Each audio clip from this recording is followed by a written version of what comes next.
안녕하세요. 장보고와 바다로 세계로 라는 주제로 강의를 하게 된 숭실대학교 이유진입니다. 여러분들은 장보고라는 이름을 들으시면 어떠한 생각을 하게 되시나요?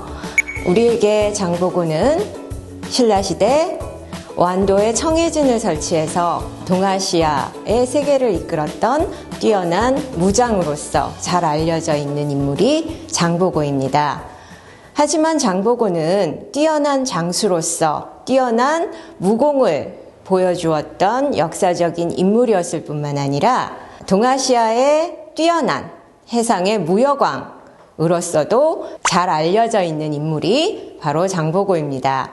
본격적으로 장보고의 활약, 그리고 장보고가 동아시아 해상을 이끌었던 그의 모습을 살펴보기에 앞서 우리는 장보고의 이름을 통해서 그가 가지고 있는 역사적인 의미에 대해서 다시 한번 확인해 보고자 합니다.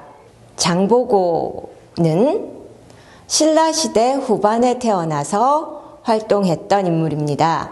하지만 우리는 장보고가 언제 태어났던 사람이었는지 그의 정확한 생몰 연대는 알지 못합니다.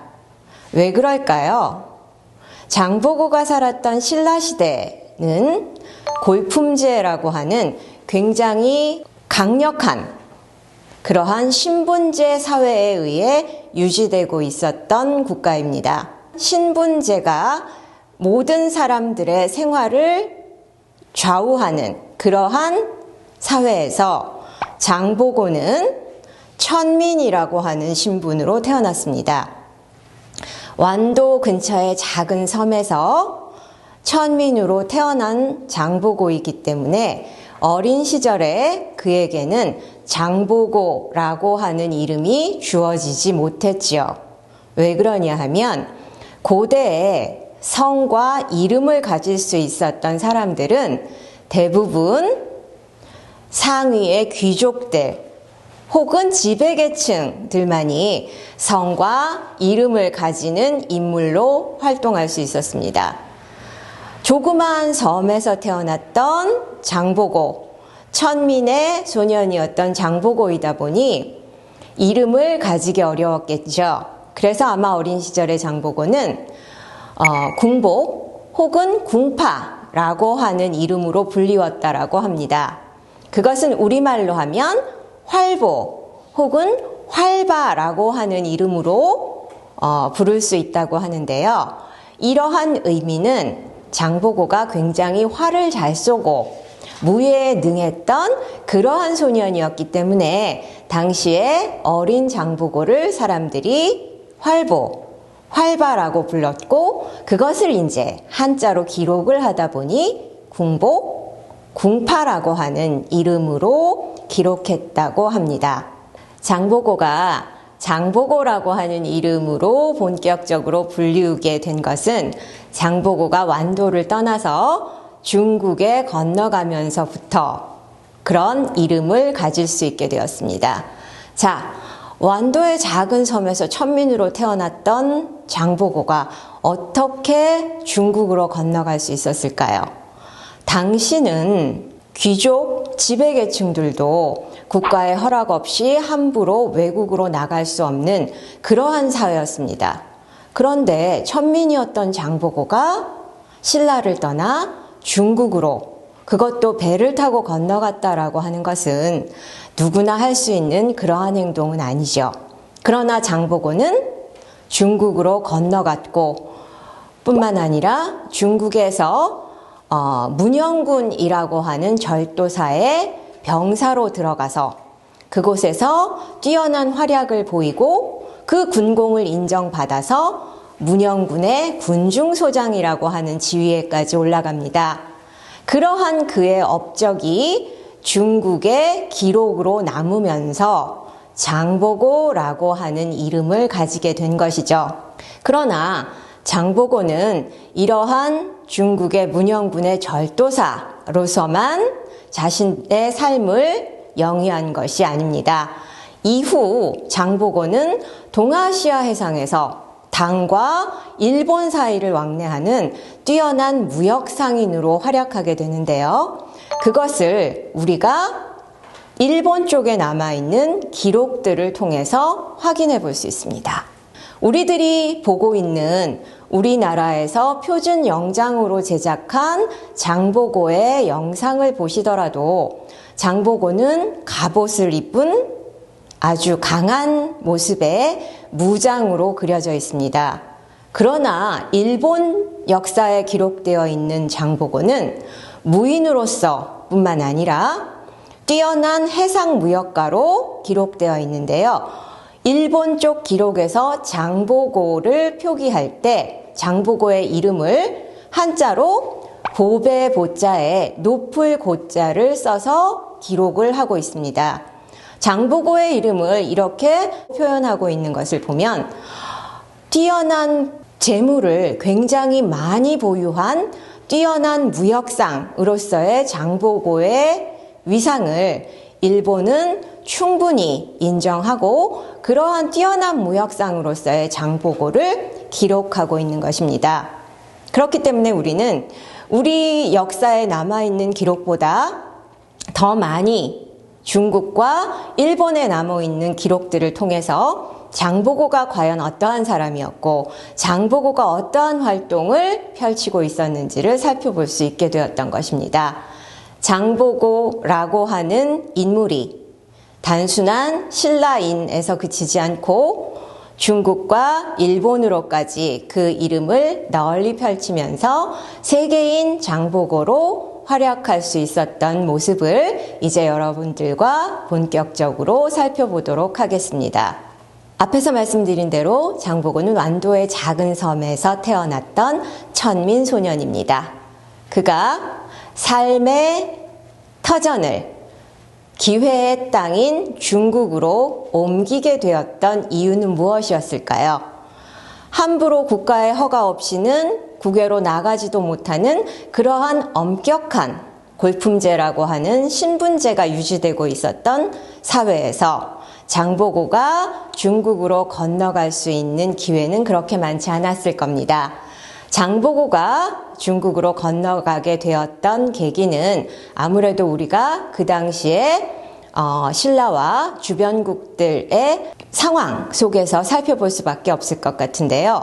아마도 장보고가 중국으로 건너가게 되었던 무렵은 동아시아 전체가 상당한 위기에 빠져 있었던 시기였습니다. 9세기에 들어가면서 신라에는 계속되는 자연재해로 기근이 계속되고 삶의 기반을 잃은 민들이 굉장한 고통을 받던 시기였습니다. 사회의 지배계급도 아니고 또 농민으로서 생산활동을 담당할 수 있었던 그러한 계층도 아니었던 장보고가 살아갈 수 있는 길은 그렇게 많지 않았겠지요. 그렇지만 장보고는 골품이라고 하는 신분에 묶여서 천민으로 태어난 자신의 처지에 그냥 안주한 것이 아니라 새로운 삶을 찾아서 중국으로 건너갔던 것입니다. 중국의 기록을 살펴보더라도 이 당시에 많은 신라인들이 새로운 삶을 찾아서 중국의 강남 지역으로 이동하고 있다라고 하는 기록을 살펴볼 수가 있는데요. 아무래도 장보고도 이러한 기회를 얻어서 중국으로 건너갔을 것으로 추정이 됩니다. 무예가 뛰어났던 장보고는 당에서 절도사 휘하의 병사로서도 많은 활약을 하고 있었던 것 같습니다. 그래서 장보고는 그러한 군功을 인정받아서 문영군 절도사 내부에서 군중소장이라고 하는 지위에까지 오릅니다. 군중소장이라고 하는 지위가 어느 정도의 위치였는지 분명하게 살펴볼 수는 없지만 중국에 남아있는 두목이라고 하는 문인이 남겨놓은 번천문집에 수록되어 있는 장보고 정년전의 기록을 통해 볼 때 장보고가 지녔던 군중소장이라고 하는 지위는 대략 자기 휘하에 3천여 명 정도의 병사를 이끌 수 있는 그러한 지위에 해당한다고 합니다. 결국 신라에서 건너간 섬소년이 이민족으로서 하급 병사에서부터 시작을 해서 군중소장이라고 하는 지위에까지 올라갔다라고 하는 것은 그가 중국에서 얼마나 피나는 노력을 통해서 이러한 지위에까지 올라갔을지 우리가 상상해 볼 수 있을 것 같습니다. 장보고는 절대 자기의 신분이 미천하다라고 하는 것에 안주하지 않았고 새로운 기회를 얻고 자신에게 주어진 새로운 기회를 충분히 활용을 해서 새로운 삶을 개척한 것이죠. 그러나 여기에서 그치지 않고 다시 한번 장보고는 새로운 도전을 시작합니다. 바로 절도사 휘하의 병사로서의 또 군중소장으로서의 자기의 역할을 끝내고 나서 문영군에서 나온 뒤로는 무역상인으로 변신하게 됩니다.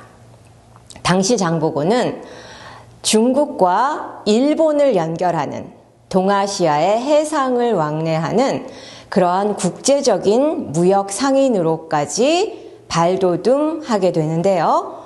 그 당시 해상을 통한 왕래가 자유롭지 못했던 시절에 장보고는 자기의 상단을 거느리고 중국과 일본을 수시로 왕래하면서 거대한 부를 축적하고 명실상부 동아시아의 국제 무역을 이끌어가는 거대한 무역 상인으로 성장해 갑니다.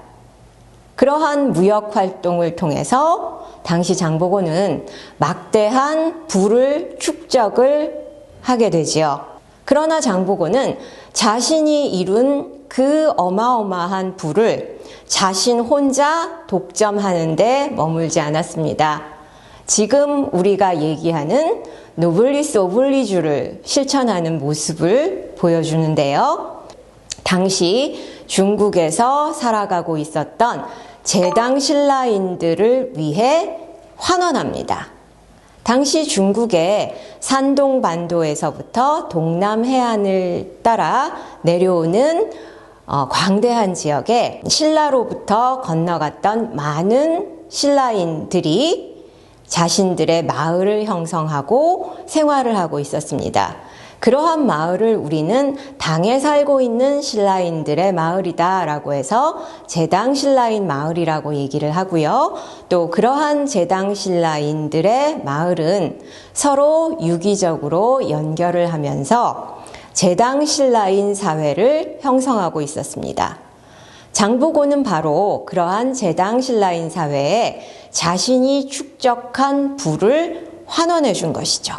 산동반도 석도라고 하는 지역에 있는 적산포에 적산법화원이라고 하는 불교 사원을 건립하고 그것을 제당 신라인들이 운영해 갈 수 있도록 그 운영 경비를 마련할 수 있는 어마어마한 땅을 희사합니다. 적산법화원의 규모가 어느 정도였는지 우리는 기록을 통해서 확인해 볼 수 있고요. 그리고 지금 현재 중국에 복원되어 있는 적산법화원의 모습을 통해서도 확인해 볼 수 있습니다. 기록을 통해서 보면 적산법화원은 한 번에 200명에서 250명 정도의 신라인들이 모여서 법회를 행할 수 있을 정도의 굉장히 커다란 규모였다라고 전해지고 있고요. 지금 현재 우리가 복원되어 있는 적산법화원의 모습을 통해서도 굉장히 넓은 자리에 위치하고 있는 그러한 사원이었던 것을 알 수 있습니다. 이러한 적산법화원을 통해 제당 신라인들은 서로의 꿈과 희망을 나눌 수 있는 제당 신라인 사회의 거대한 상징물로서 적산법화원을 유지해 갈 수 있었던 것이죠. 그리고 지금 현재 장보고의 이러한 뜻을 기려서 적산법화원 내부에는 장보고의 기념관이 건립되어서 지금 현재까지도 장보고의 이러한 휴머니즘, 그리고 자신 역시 신라로부터 중국으로 건너온 이주민이었지만 같은 신라인으로서 이주민 사회를 이끌어가고 있었던 제당 신라인들을 위한 장보고의 마음이었던 것이었는지를 지금 현재도 전해주고 있습니다. 이렇게 장보고에 의해서 형성이 되었던 적산법화원은 단지 제당 신라인들만을 위한 그러한 사원은 아니었습니다. 신라인뿐만 아니라 중국으로 들어오는 많은 일본인들 역시 적산법화원을 통해서 많은 제당 신라인들의 도움을 받고 국제인으로서의 모습을 보여주는 장보고의 굉장한 감사의 마음을 지니고 있었다라고 하는 것을 일본의 국법승이었던 앤닌이 남겨놓은 여행기인 입당국법순례행기를 통해서도 확인해 볼 수 있습니다. 장보고는 중국에서 신라로 건너가야 하는 많은 사절, 공식적인 외교 사절들이죠.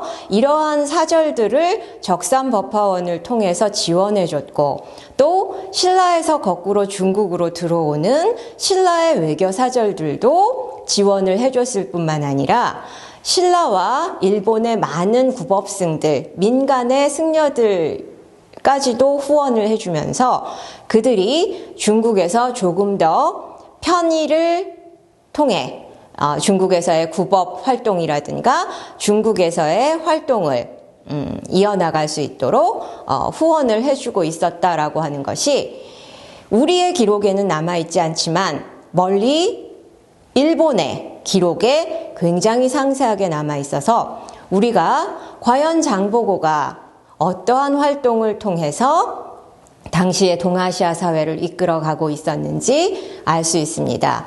앞에서 말씀드린 일본의 국법승이었던 앤닌이 일본에서 중국으로 건너올 때 그 지역 지방 장관의 소개장을 가지고 옵니다. 그 지역의 지방 장관이 장보고에게 보내는 편지를 써주면서 이 편지를 가지고 중국에 가면 장보고를 비롯해서 많은 제당 신라인들의 도움을 받을 수 있을 거다라고 하는 소식을 일본의 지쿠젠이라고 하는 지역의 지방 장관으로부터 전해받고 또 그가 써준 소개장을 가지고 중국에 들어와서 국법 활동을 하는 내내 많은 제당 신라인들의 도움을 받고 또 당시 장보고의 활동이 어떠한 것이었는지와 관련된 기록들을 남겨주고 있기 때문에 우리는 단순한 신라인이었던 장보고가 아니라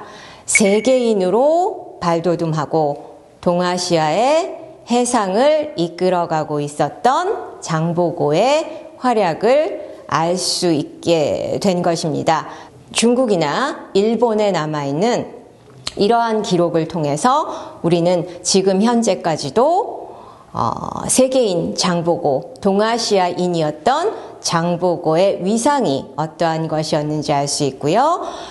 일본의 국법승 앤닌이 일본으로 돌아가서 머물렀던 열역사라고 하는 절에도 자신이 중국에서 국법여행을 하는 동안 많은 도움을 받았던 장보고와 제당 신라인들의 도움을 잊지 않기 위해 그 후대의 승려들에게 신라로부터 많은 도움을 받았던 그러한 것을 잊지 않기 위한 그러한 모습을 전해주었을 뿐만 아니라 그것을 기려서 일본 연력사에는 청해진 장보고 대사비라고 하는 기념비가 조성이 되어 있어서 지금도 중국뿐만 아니라 일본의 장보고의 업적과 위상이 전해지고 있는 이제 그러한 모습을 보여주고 있습니다.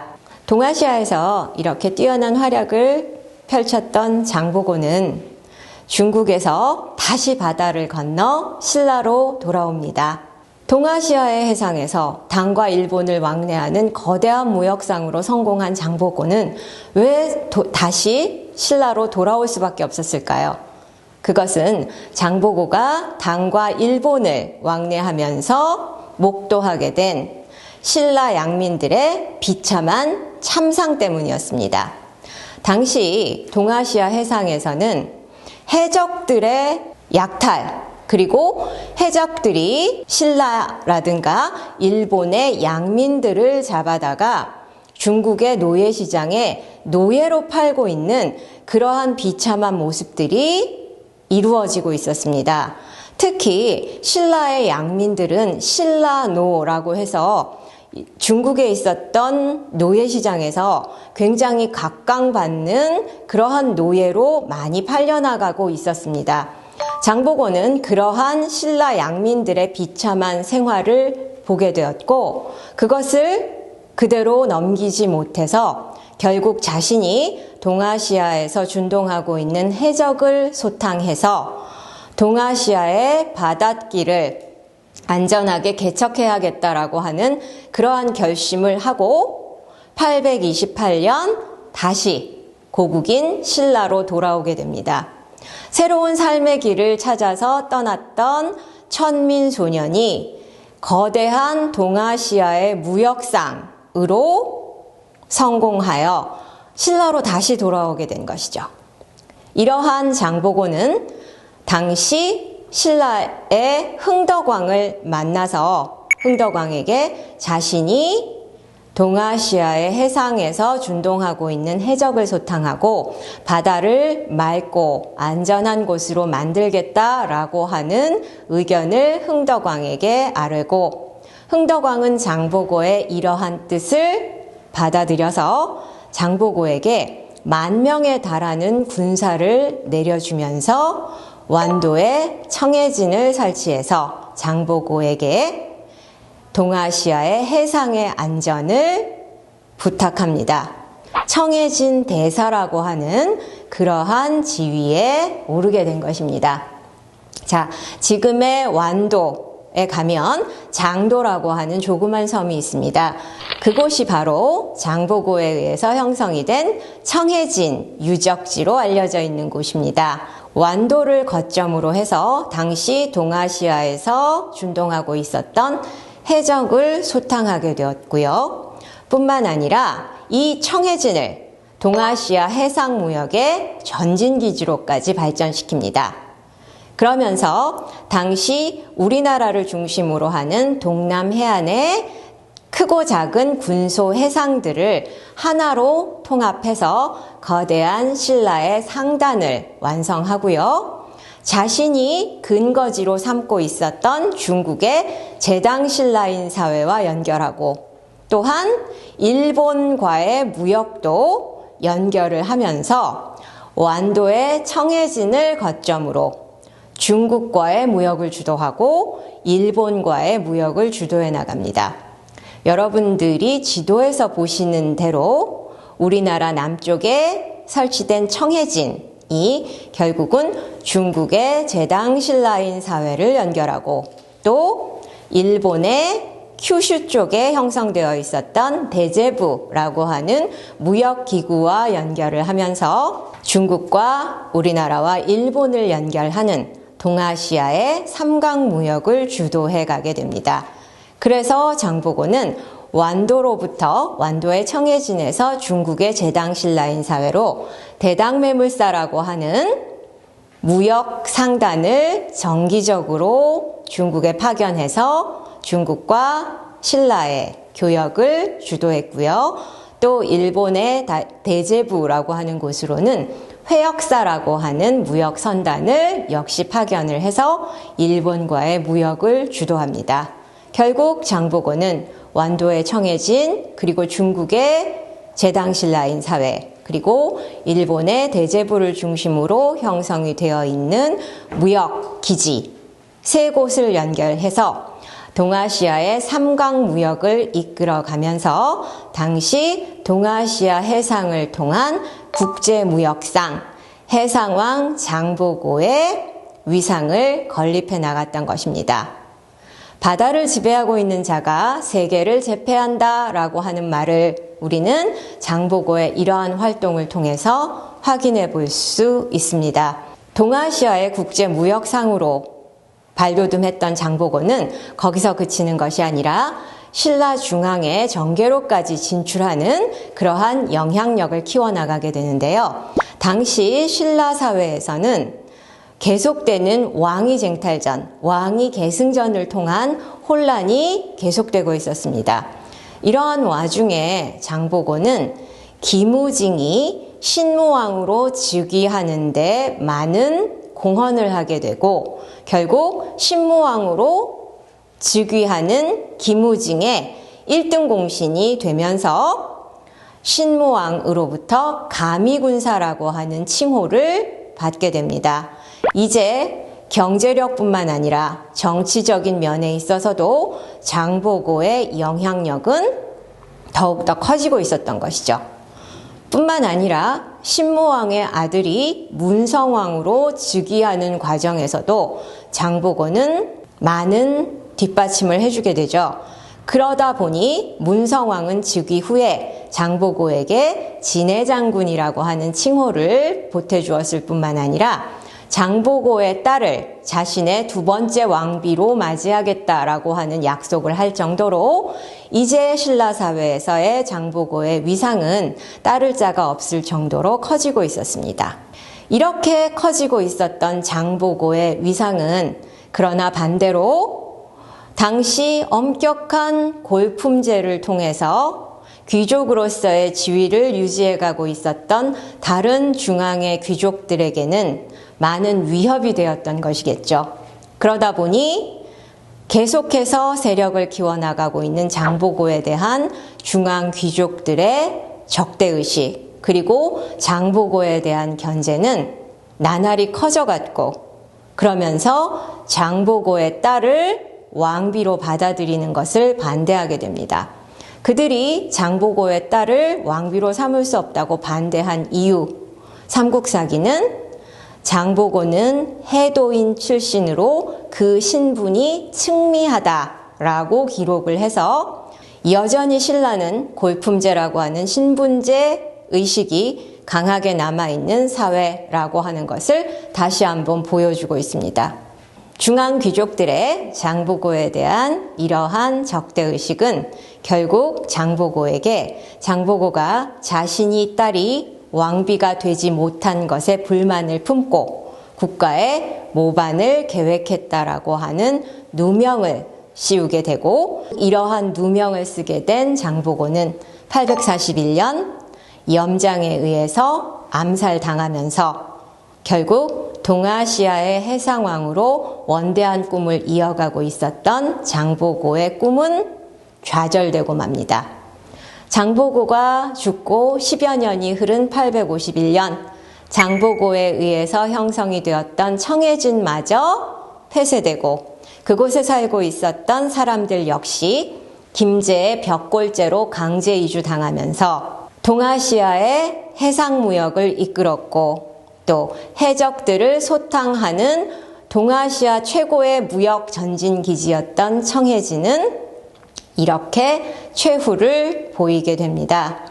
장보고가 가지고 있었던 삶의 개척정신 그리고 동아시아를 이끌어가고 있었던 세계인으로서의 모습 뿐만 아니라 자신이 이룬 부와 명예를 다시금 신라인들에게 되돌리고자 했던 휴머니즘을 갖추고 있었던 그러한 장보고의 뜻은 1200여 년이 지난 지금 현재까지도 우리에게 그리고 중국과 일본에 남아 전해지고 있다고 믿습니다. 우리는 장보고의 후예로서 그가 가지고 있었던 바다 그리고 세계로 발전해 가고자 하는 꿈과 뜻을 아직도 가지고 있다라고 생각합니다. 여러분들 앞으로도 바다 너머에는 여러분들의 꿈과 희망을 더 크게 실현시킬 수 있는 세계가 기다리고 있다라는 사실을 기억하시고 여러분들의 꿈과 희망이 더 크게 발전할 수 있기를 바라겠습니다. 장보고와 바다로 세계로 강의를 맡은 숭실대학교 이유진이었습니다. 감사합니다.